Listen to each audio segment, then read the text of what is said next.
भगवद गीता के विशाल ज्ञान सागर में आज हम गोता लगा रहे हैं एक खास श्लोक में। अध्याय 1 श्लोक 41। हमारे पास जो विश्लेषण है वो इसकी गहराइयों को देखता है, खासकर पारिवारिक परंपराओं के टूटने के नतीजों पर। कुरुक्षेत्र में अर्जुन खड़े हैं और देखिए उनकी चिंता सिर्फ खून खराबे को लेकर नहीं है।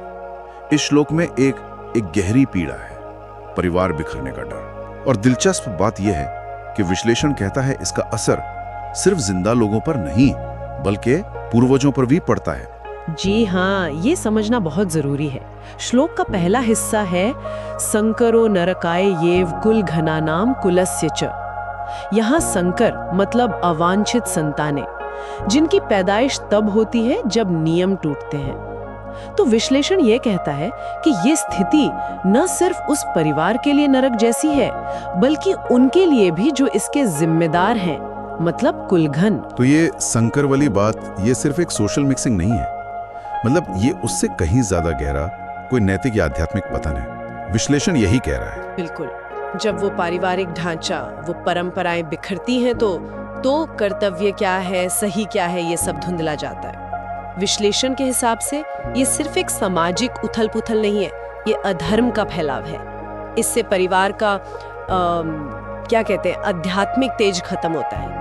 एक तरह से मूल्यों का पतन जो नरक जैसा कष्ट देता है। और जैसा आपने कहा था शुरू में जी कि असर सिर्फ जीवितों तक नहीं है। जी। श्लोक का दूसरा हिस्सा पितरों की बात करता है, उन पर कैसे असर पड़ता है। सही। श्लोक आगे कहता है पतंती पितरः येषाम लुप्त पिंडोदक क्रिया। इसका सीधा सा मतलब है कि जिनके परिवारों में पिंड और उदक की क्रियाएं बंद हो जाती हैं, लुप्त हो जाती हैं, उनके पितर यानी पूर्वज वो पतित हो जाते हैं। और ये पिंड उदक, ये श्राद्ध जैसी क्रियाओं का हिस्सा है जिनमें वंशज अपने पूर्वजों को अन्न और जल देते हैं। पतित होना जी, इसका यहाँ क्या मतलब है? विश्लेषण कुछ बताता है कि उनके साथ क्या होता है? जी, विश्लेषण के अनुसार इसका मतलब है कि उन्हें वो आध्यात्मिक पोषण मिलना बंद हो जाता है। ऐसा माना जाता है कि इन रस्मों से, इन क्रियाओं से पूर्वजों को आगे की यात्रा के लिए ऊर्जा मिलती है, संतुष्टि मिलती है। जब वंशज ये करना बंद कर देते हैं तो उनकी प्रगति रुक जाती है, उन्हें कष्ट होता है। तो ये दिखाता है कि हमारे कर्म सिर्फ हम तक नहीं बल्कि पिछली पीढ़ियों तक असर डालते हैं। बाप रे, ये तो वाकई बड़ा गहरा कनेक्शन है। मतलब ये जो पारिवारिक परंपराएं हैं, खासकर श्राद्ध वगैरह, ये सिर्फ रस्में नहीं है, ये तो पीढ़ियों को जोड़ने वाला एक किस्म का आध्यात्मिक धागा हुआ। आपने बिल्कुल सही पकड़ा। विश्लेषण यही तो कहता है कि ये परंपराएं समाज के नैतिक और आध्यात्मिक ताने बाने को बनाए रखने के लिए बहुत जरूरी हैं।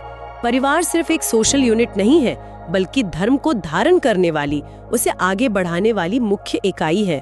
और धर्म यहाँ सिर्फ पूजा पाठ नहीं बल्कि सही जीवन शैली, नैतिक कर्तव्य, सामाजिक व्यवस्था, वो सब।